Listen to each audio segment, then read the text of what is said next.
Executioners in the Middle Ages were skilled in a variety of methods to carry out capital punishment. The choice of method depended on factors such as the severity of the crime, the social status of the condemned, and regional customs. Some common execution methods included hanging, the most straightforward and widely used method. Hanging involved suspending the condemned individual by the neck until death by asphyxiation occurred. Beheading, often reserved for crimes such as treason or high-profile individuals, involved using a sword or an axe to sever the head from the body swiftly. Burning at the stake, this method involved tying the condemned to a stake and setting them on fire. It was commonly used for heresy, witchcraft, and other crimes against the church. Drawing and quartering, reserved for the most heinous crimes, drawing and quartering was a brutal execution method. The condemned person was hanged, disemboweled while still alive, and then quartered by being pulled apart by horses or other means. Other methods, various regions and time periods employed additional methods, such as breaking the wheel, boiling in oil, drowning, and more. These methods were often used for specific crimes or as a means of inflicting particularly cruel and unusual punishment. Executioners held a unique position in the medieval legal system. They were responsible for carrying out the final sentence of the court, acting as the arm of justice. While the specifics of their duties varied across regions, their primary role was to ensure the execution was conducted efficiently and according to established procedures. Executioners often worked closely with local authorities, including judges, sheriffs, and constables, who provided them with the necessary warrants and orders for execution. They were present during trials and hearings, maintaining a connection between the legal process and the ultimate punishment. Beyond their primary role as executioners, these individuals had additional responsibilities related to their trade. They were often tasked with other grim duties, such as preparing the gallows, maintaining execution equipment, and disposing of the remains of the deceased. This included burying the bodies or leaving them to rot as a deterrent, depending on local customs and the severity of the crime. In some cases, executioners were also called upon to perform acts of torture to extract confessions or information from the accused. Torture was often employed as a means of punishment and interrogation, and executioners were skilled in techniques such as the rack, thumbscrews, and various other devices. Executioners were expected to carry out their duties with precision, efficiency, and a certain degree of detachment. They were bound by a code of conduct that governed their behavior and ensured the proper administration of justice, although the specifics of these codes varied from region to region.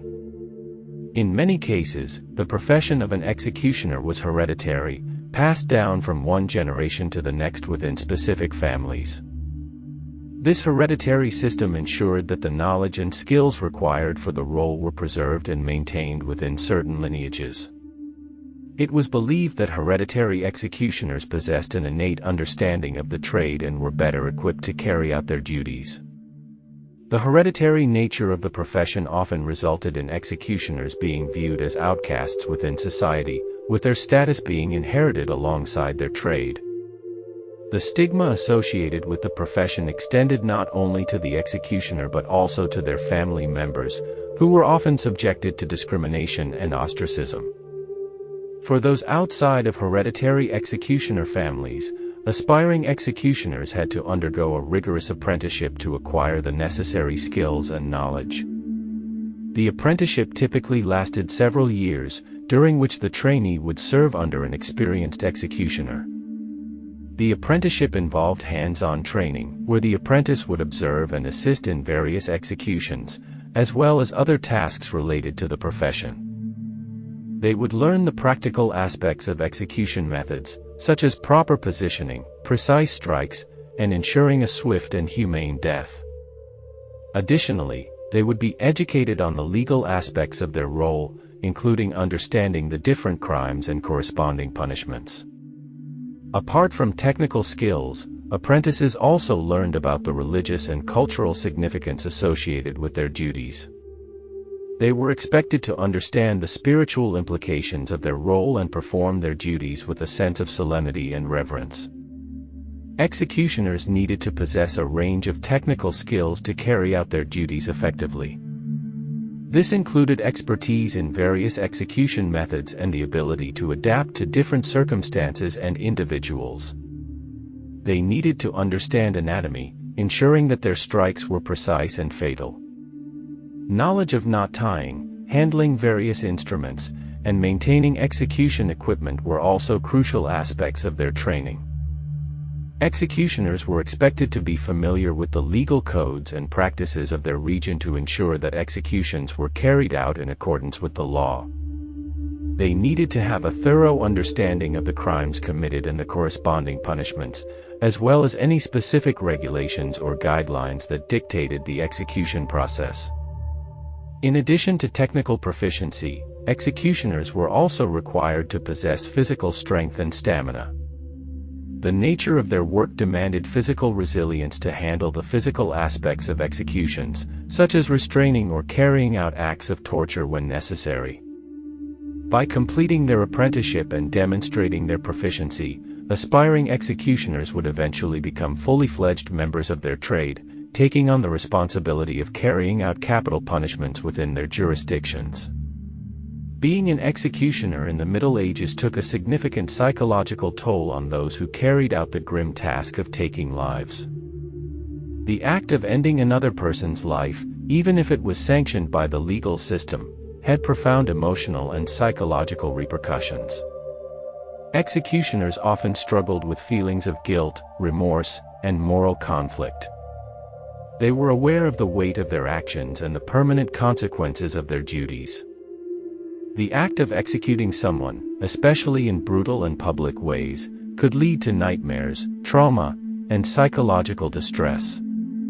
The constant exposure to violence and death, coupled with societal stigma, made the executioner's profession mentally challenging. Executioners developed various coping mechanisms to manage the emotional burden of their profession. They sought solace in their faith, relying on religious beliefs and rituals to find comfort and meaning in their work. Many executioners actively engaged in religious practices, seeking forgiveness and absolution for their actions. Some executioners formed close bonds and support networks within their own guilds or communities. These associations provided them with a sense of camaraderie and understanding among peers who shared similar experiences and challenges. Guild meetings, gatherings, or shared rituals allowed executioners to find solidarity and support in an otherwise isolated existence. Executioners also employed practical strategies to distance themselves emotionally from their work. They often adopted a professional demeanor during executions, focusing on carrying out their duties efficiently and detachedly. By emphasizing the technical aspects of the execution, they sought to minimize emotional involvement and maintain a certain level of emotional self-preservation. Additionally, executioners sometimes relied on substances such as alcohol or drugs to numb their emotions or to cope with the psychological toll of their profession.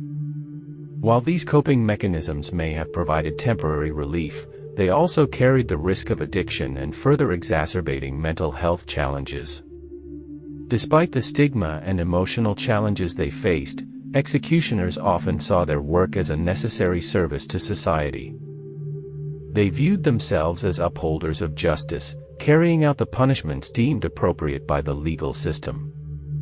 Executioners recognized that their role was integral to maintaining order and deterring crime, even if their profession made them social pariahs. Some executioners took pride in their technical skills and professionalism, valuing the expertise they had acquired through years of training and experience. They saw themselves as the guardians of proper execution methods, ensuring that the condemned received a swift and relatively humane death. However, there were also executioners who grappled with the morality of their profession. They questioned the ethical implications of their actions, particularly when executing individuals who they believed may have been wrongly accused or convicted. These internal conflicts added to the psychological burden they carried. In conclusion, Executioners in the Middle Ages faced significant psychological and emotional challenges due to the nature of their profession. The psychological impact of carrying out executions, the strategies they employed to cope with stress, and their own perception of their role all shaped their experiences within medieval society. Thank you for watching. Please subscribe for more videos.